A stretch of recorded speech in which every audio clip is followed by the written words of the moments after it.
Hello. कैसे हैं आप? आज मैं आपको बता रही हूँ कि बीएड फर्स्ट ईयर के अंदर लैंग्वेज अक्रॉस द करिकुलम भाषा के आर पार पाठ्यक्रम में यदि आप सत्रीय कार्य करना चाहते हैं तो आप किस प्रकार से करेंगे। हमारा टॉपिक है identity 5 speech defect of primary level students and make remedial strategy. यानी कि प्राइमरी स्तर पर बच्चों को जो उच्चारण संबंधी दोष होते हैं उनको ढूंढना और उन उच्चारण के दोषों को हम किस प्रकार से दूर कर सकते हैं, इस पर हमारा सत्रीय कार्य है। सबसे पहले हम प्रस्तावना बताएंगे, भाषा के बारे में हम बताएंगे कि मानव सभ्यता के विकास के साथ ही भाषा का प्रादुर्भाव हो गया था। भाषा मौखिक और लिखित हो सकती है। व्यक्ति के जीवन में भाषा का बहुत ही महत्वपूर्ण स्थान है, क्योंकि बिना भाषा के हम अपने विचार, भाव और अनुभवों को व्यक्त नहीं कर सकते।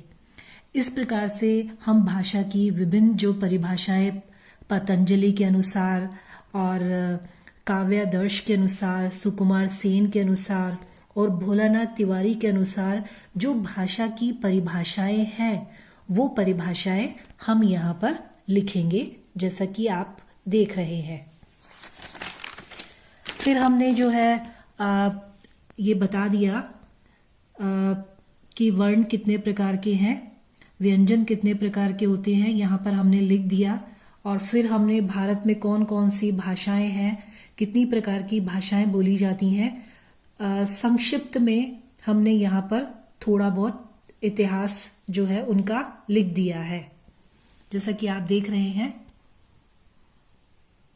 और यहाँ पर हमने एक चित्र लगा दिया है भारत में बोली जाने वाली विभिन्न भाषाओं के बारे में।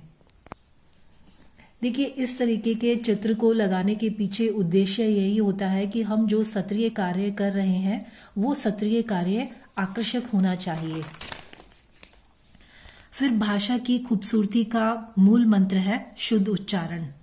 जैसे कि हर भाषा जो है वो बहुत ही खूबसूरत होती है, लेकिन भाषा की सबसे बड़ी खूबसूरती ये होती है कि उसका शुद्ध उच्चारण हो।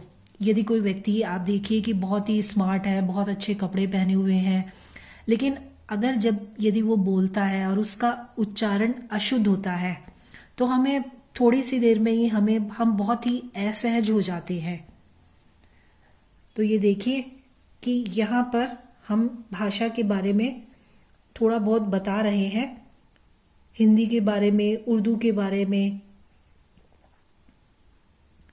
और बालकों के द्वारा जो अशुद्ध उच्चारण होता है उसके बारे में बताया है कि अक्सर हम देखते हैं कि छोटी कक्षा के बालक सही से उच्चारण नहीं करते हैं, और इस गलत उच्चारण को यदि हमने सही समय पर ठीक नहीं किया तो ये परेशानी का कारण बन सकता है, और ये परेशानी स्थायी भी हो सकती है। छोटी कक्षा के बच्चों के द्वारा बोली गई अशुद्धियां कुछ इस प्रकार से है, जैसे कि हमने एक तरफ लिख दिया शुद्ध उच्चारण और दूसरी तरफ लिखा है अशुद्ध उच्चारण। अब जैसा आप देख रहे हैं, जैसे तलाशी है, अधिकतर लोग इसको बोलेंगे तलाशी, ठीक है। देश नहीं बोलेंगे, देश। दीपावली होता है लेकिन हम बोलते हैं दिवाली। और इसी प्रकार से ये उच्चारण आप देख रहे हैं।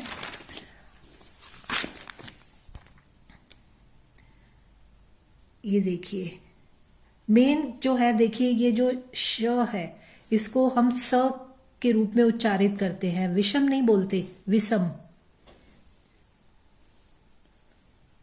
तालाब होता है और बोलते हैं तालाब। आशा नहीं बोलते, आशा, ठीक है। ये हमने कुछ उदाहरण जो है यहाँ पर लिख दिए हैं। फिर अब कारण क्या है कि छात्रों के उच्चारण में अनेक दोष आ जाते हैं और वो अशुद्ध उच्चारण करने लगते हैं। अशुद्ध उच्चारण के प्राय निम्न कारण होते हैं। स्थानीय बोलियों का प्रभाव। एक ही भाषा को बोलने वाले लोगों में क्षेत्र के अनुसार उच्चारण भेद आ जाते हैं। जैसे उत्तर प्रदेश में वर्णमाला के अक्षरों का शुद्ध उच्चारण होता है। जिस प्रकार क, ख, ग आदि वर्ण बोलने चाहिए, वैसे ही इस प्रांत में उच्चारित होते हैं। फिर बंगाल में इन्हीं अक्षरों को, खो, गो, पंजाब में क, खा, गा, घा और राजस्थान में के, खे, गे, घे उच्चारित किया जाता है। और इसी प्रकार से पंजाब में जैसे कि ये लिखा है, और क्षेत्र भेद के कारण उच्चारण में ही अंतर नहीं आता है, बल्कि जनता भी जो है उस क्षेत्र की जनता हिंदी शब्दों का शुद्ध उच्चारण नहीं करती, अशुद्ध उच्चारण करती है और कोई उन पर ध्यान नहीं देता। और ये अशुद्ध उच्चारण ही जो है बचपन से होती है। और अगर यदि किसी बालक की मातृभाषा हिंदी नहीं है तो उसे अपनी भाषा, अपनी कक्षा में हिंदी सीखने में बहुत ही कठिनाई होगी और वो शब्दों का उच्चारण बिल्कुल वैसे ही करता है जैसे उसकी मातृभाषा में किया जाता है। दूसरा अशुद्ध उच्चारण का कारण है अक्षरों और मात्राओं के ज्ञान का अभाव। अगर यदि हमें अक्षरों के और मात्राओं के ज्ञान का नॉलेज नहीं है तो हम उसका उच्चारण अशुद्ध करेंगे ही करेंगे। तीसरा कारण है आत्मविश्वास की कमी। कई बार बच्चे जो है वो घबराहट के कारण या हिचकिचाहट के कारण सही तरीके से उच्चारित नहीं करते हैं। आत्मविश्वास की कमी के कारण शब्दों को अटक अटक कर बोलते हैं और इसी आत्मविश्वास की कमी और डर की वजह से बच्चों में हकलाने की जो समस्या है वो उत्पन्न हो जाती है। ऐसी स्थिति में जरूरी है कि इसका निदान छोटी उम्र में ही किया जाए। ठीक है, जैसे किशोर अनुतान, बलाघात आदि का अनुचित प्रयोग, ध्वनि लोपन, ध्वनि विकृति, ध्वनि का सही ज्ञान नहीं होना, दोषयुक्त श्रवण प्रक्रिया, उच्चारण के साधन,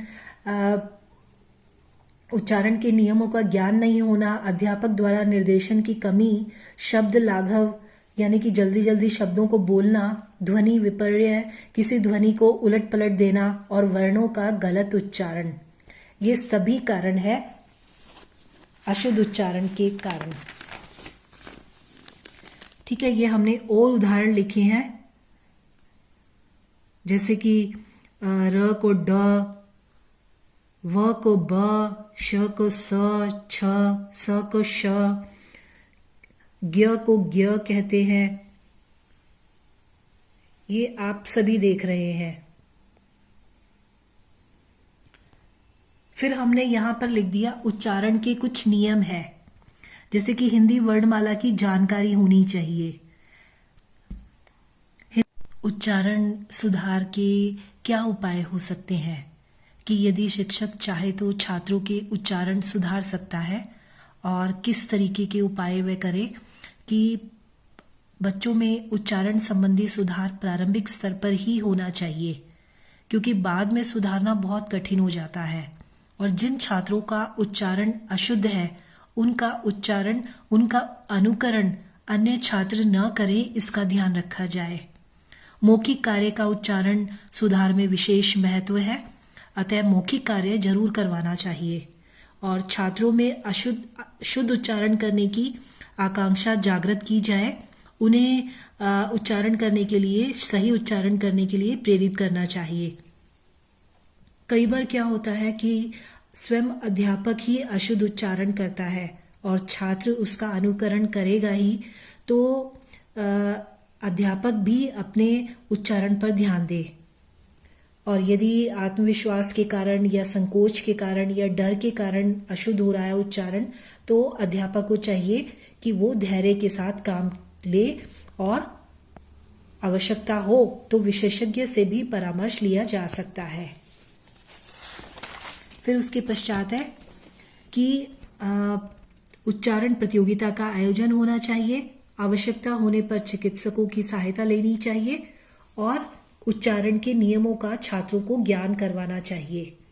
इस तरह से हम कुछ उपायों के द्वारा जो बच्चों के अंदर उच्चारण संबंधी अशुद्धियां हैं उनको हम दूर कर सकते हैं। और मुझे विश्वास है कि आपको लैंग्वेज अक्रॉस द करिकुलम के अंदर आप अपना सत्रीय कार्य किस प्रकार से बनाएंगे आपको समझ में आ गया होगा। Thank you.